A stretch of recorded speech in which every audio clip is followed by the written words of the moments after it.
antara keluarga atau saudara, persaingan antara saudara. Nah, adik-adik bersyukur kepada Tuhan selalu. Mengapa?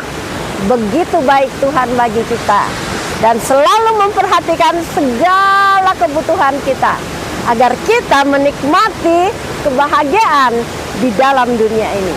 Nah, adik-adik, sebelum kita belajar pelajaran sekolah sahabat kita, baiklah kita berdoa. Bapa dalam surga, terima kasih karena Engkau beri kesempatan kami untuk belajar firman Tuhan. Biarlah Roh Suci memberikan pengertian dan kekuatan agar kami dapat mengerti pelajaran ini.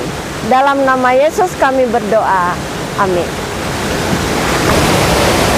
Efesus 5 ayat 21. Dan tindakanlah dirimu seorang kepada yang lain dalam ketakutan akan Kristus. Adik-adik, pelajaran sekolah sahabat kita tentang persaingan antara dua bersaudara. Masih ingat setelah menunggu sampai usia 100 tahun, Abraham akhirnya melahirkan Sarah melahirkan seorang anak laki-laki bagi Abraham. Suatu perjalanan panjang, adik-adik. Masih ingat 14 tahun yang lalu seorang anak Abraham lahir dan Ismail namanya. Sekarang pada waktu Ismail dibesarkan dan Ishak juga lahir, persaingan antara keduanya terjadi. Membuat Sarah ini sakit hati, bagaimana kalau hidup terus-terus seperti ini. Lalu Sarah mengadu kepada Abraham. Lihatlah, anak itu suka menghina Ishak. Begitu juga Hagar. Mereka tahu bahwa Ibrahim atau Abraham mengasihi anaknya. Sekarang apa yang harus dibuat? Dia bertanya kepada Tuhan, Tuhan, apa yang harus saya lakukan?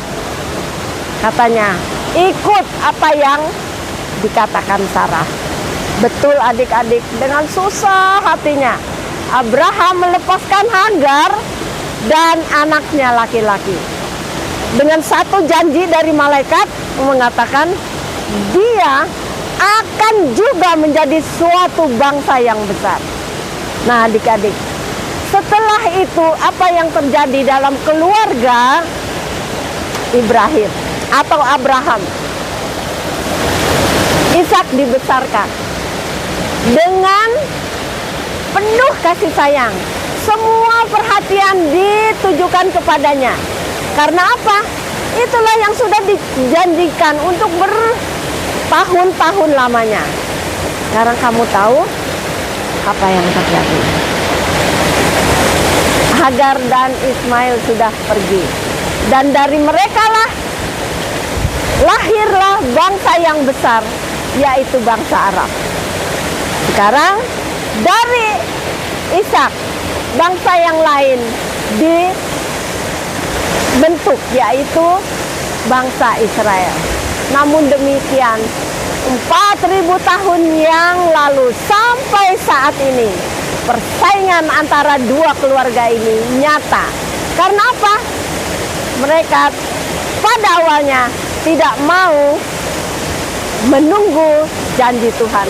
Jadi adik-adik ingat ya, bahwa Tuhan punya rencana. Kalau kita saja menurut apa yang dijanjikan kepada kita, hasilnya adalah berkat. Ada berkat dalam penurutan. Nah, adik-adik, Tuhan mengasihi kita. Sama seperti Tuhan mengasihi keturunan Abraham. Mudah-mudahan kita selalu berharap kepada Tuhan. Tidak ada persaingan di antara kita, karena semua adalah anak-anak Tuhan. Baiklah kita berdoa untuk mengakhiri. Mari kita berdoa. Bapa dalam surga, terima kasih karena Engkau mengasihi kami. Kami menjadi anak-anak Abraham. Biarlah kami selalu menurut kehendak Tuhan, agar berkat-berkat yang Tuhan telah janjikan boleh menjadi bahagian kami. Dalam nama Yesus kami berdoa. Amin. Adik-adik, sampai di sini cerita kita. Tuhan Yesus memberkati kita. Sampai jumpa.